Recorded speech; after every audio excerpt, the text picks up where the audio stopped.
Well, I can't believe it. We are in the month of April, and I know many of you are in testing mode at this point. So, what a more appropriate time than to talk about data informed instruction?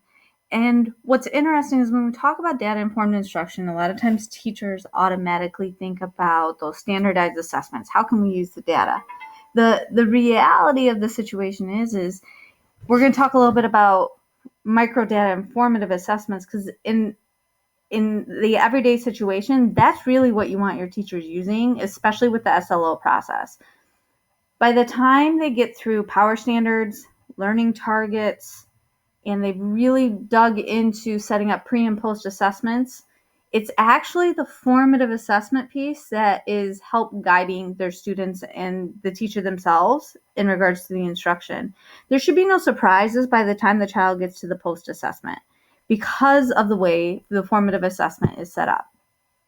So we're going to do a quick review because it's been a while between spring break and the craziness of assessment setup and all of that fun stuff. We're going to review some pre and post information. We'll talk about how to examine and improve upon the formative assessments because your teachers are doing really good things. It's just a matter of making sure that they're using that information and then how to use that data to make those instructional decisions. So real quick, I have 4 quotes up on the screen. The first one, at the end of the day, learning is not about bums on seats. It's part of a process to achieve a wider purpose. The important question is not how assessment is defined, but whether assessment information is used. Learning is not child's play. We cannot learn without pain. A goal without a plan is just a wish. Pick one of these quotes. I recommend you pick one of these quotes, share it with your staff, and explain why. Have it posted in your office. Keep it in the back of your mind every day. So let's do a quick review.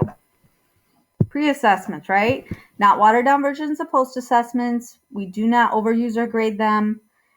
They will, of course, show growth. Well, typically, when you give a pre-assessment, it's a lot of information that students do not know. We're trying to gather what they know versus what they don't know. It doesn't always have to be multiple choice. So, for example, when I was working with a group of English teachers, you can do a pre-assessment that's a writing sample and then compare it to their post-assessment, which is another writing sample. It should contain prerequisites as well as new skills. You want to make sure they have the skill sets to do the work that's coming in front of them, to do what's required.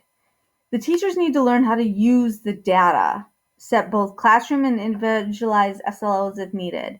A lot of times they'll give a pre-assessment, say, yep, the kids don't know anything, but they don't look deep into the fact that maybe 75% of the kids already know proper grammar usage, and they'll still continue with their grammar unit. So they really need to take a look at that data.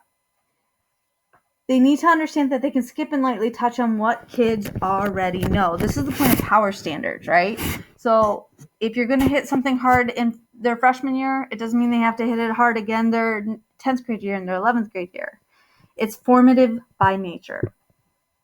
Post-assessments should be tied to the learning objectives. It should be tied to the pretest data. It can be used to show growth for both the teacher and the student, and it's summative by nature. A lot of times we give post-assessments.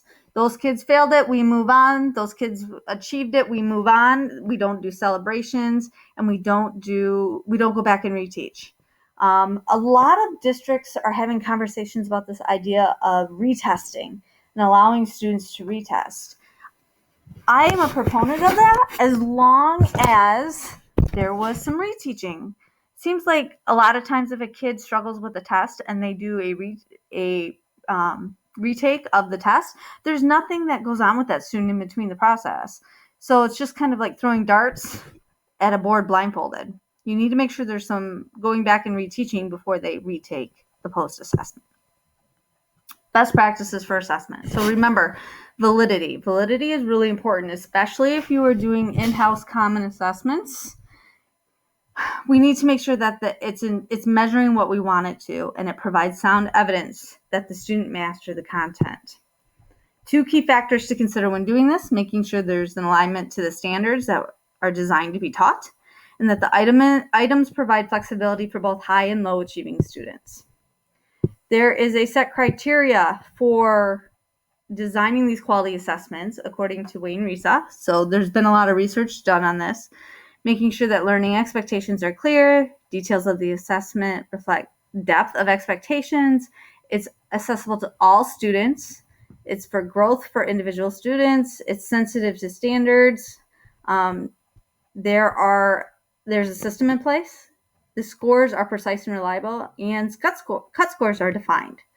You need to take this into consideration. A lot of times teachers will just either use the textbook assessment or they create their own without any cross conversations between, for example, all the second grade teachers. Are they all using the same assessment? Did they go through this process? Remember assessment items, different types of assessment items you can use, from multiple choice to extended response to constructive response to performance tasks. The assessments need to be made up of these different type of tasks. Also, don't forget assessment standards. We kind of went through this before. I'll pull it up for you. But MAC, the Michigan Assessment Consortium, does have these standards. So make sure your teachers are aware of them, build professional development around them, have conversations at staff meetings. That'd be a great place to do that. And if you want, we can even provide some activities for you.